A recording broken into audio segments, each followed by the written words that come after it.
Kings Island in Mason, Ohio is often known as the wooden coaster capital of the world. It includes the Woodstock Express kiddie coaster, both sides of the racer, and arguably the most iconic wooden coaster in the world, the Beast. The newest addition to this timber collection came in 2017 with the addition of Mystic Timbers, and since then, fueled by Orion, it has been debated what the best coaster at Kings Island was. Here is my review of arguably the wildest wooden coaster out there, Mystic Timbers.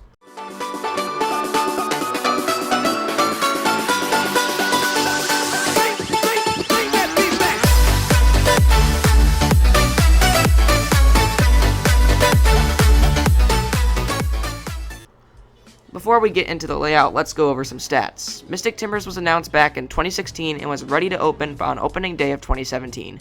The ride was manufactured by Great Coasters International, GCI for short, and stands at a height of 109 feet above the train tracks in Rivertown.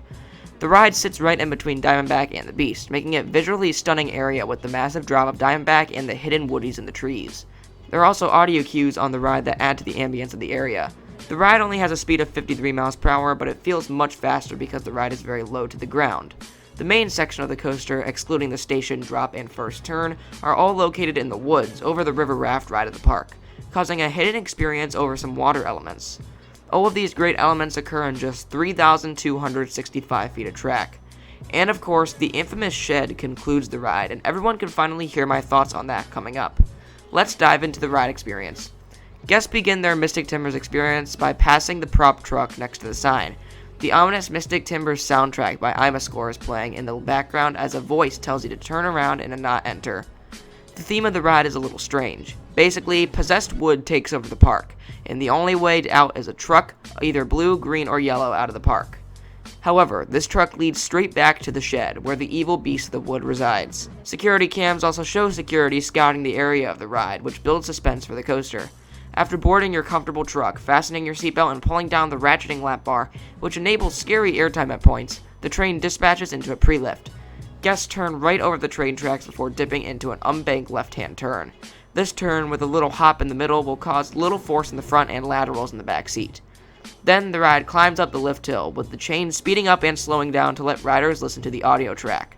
The audio has a voice telling people to turn around while they can. Finally, as the train reaches the top, the chain slows down while the audio tells them not to enter the shed. A broken radio signal echoing throughout the whole Rivertown section leads the train speeding down the first drop. This drop is actually a lot better than people say. This curved drop, unlike other curved drops, especially from a B&M, provides scary laterals in the back seat and intense positives throughout the whole train. A theme of this ride is laterals, so some people may dislike the aggressive experience. However, this is definitely my type of ride. After the drop, the train squeals up the next hill, rising and taking a lowly banked left-hand turn over the lift hill. This then leads into the biggest straight drop of the ride, where all riders experience strong floater airtime sensation. After this drop, the ride goes straight over some water before heading into a positive-filled valley, popping up into a sustained floater airtime moment. Then madness breaks loose, and the ride turns into a mess of rapid-fire transitions. Most of the time, the train runs so fast that the wheels squeal when on the ride. Mystic Timbers steps up into two Maverick-like transitions, but with lap bars.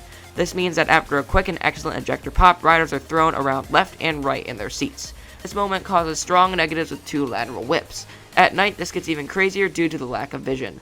Continuing on the multiple force trend, Mystic Timbers continues its outward trip with another ejector pop into a lateral turn. This time, the turn lacks the second whip, but it's okay because it includes an ejector pop out as well.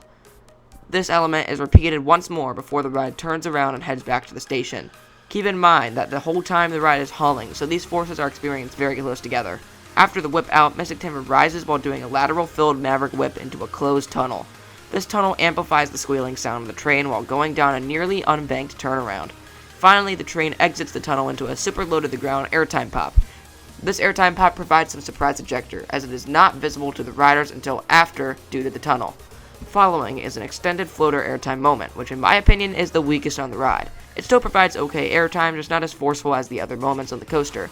But that dull moment is short-lived, as the train enters another combined force element.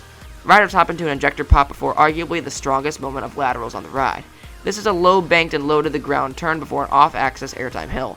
This whole combo of elements, ejector to lateral to ejector, is one of the best sequences of any coaster. A tight turn near some trees leads to the finale of the ride, known as a double camelback trick track.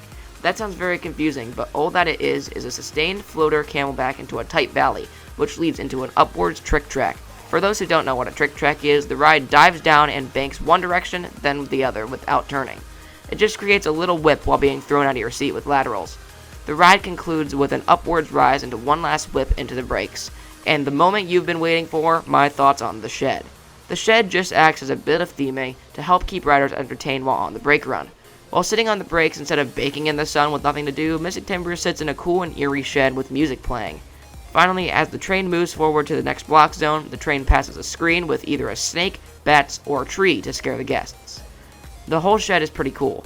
I know it's hated for being underwhelming, but it does its job, and people have fun with it. All the secrets inside painted on the walls are fun to find, and it's always entertaining to see if you get the rare tree monster or not. So Mystic Timbers has a fantastic ride experience. Now let's jump into some small categories to test the ride's strengths and weaknesses. Our first category is the drop. Mystic Timbers has a great drop. Instead of providing negatives like a traditional drop, Mystic Timbers spices things up by whipping riders down in a lateral-filled descent. Mystic Timbers gets a 7 out of 10 for lack of airtime, but is greatly made up for by laterals. The next category is smoothness. Is Mystic Timbers a smooth coaster? I would say very much so. It has a wooden coaster rumble which adds to the chaos of the ride. The ride is nowhere near painful unless the seatbelt hits you in the face from the ejector on the ride. The rumble makes this wooden coaster more enjoyable, and there is no rattle or any pain. It honestly feels like a steel coaster. 10 out of 10. The next category is transitions. This grades from the whippiness and comfort of the transitions. Mystic Timber doesn't have any uncomfortable transitions other than that some riders may find the strong laterals uncomfortable. For that, I will knock 1 point off, but the transitions are whippy, strong, and full of force. 9 out of 10. The following category is pacing. How well is Mystic Timbers paced? Overall, this ride is very, very fast-paced, which is excellent. Flying through the trees and over water makes the ride feel 10 times faster, and every element is close together, making the ride feel very fast and intense. Even if it's over in less than a minute, the adrenaline and speed felt on Mystic Timbers makes it worth the wait. The pacing gets a 10 out of 10. Intensity is our penultimate category, and Mystic Timbers is very intense. The ride includes both incredibly strong negatives, specifically in the 2 ejector pops after the tunnel and the pops in and out of the wacky transitions. It also includes strong positives in every valley and mainly intense laterals in every turn. 9 out of 10. And our final category is airtime. Mystic Timbers really isn't an airtime focused ride, so it'll only get a 7 out of 10. Some airtime is weak, but certain airtime hills are very, very strong and sustained. So what are my overall thoughts on Mystic Timbers? Mystic Timbers is a fantastic coaster. It is definitely my favorite ride at Kings Island for its crazy transitions and intensity.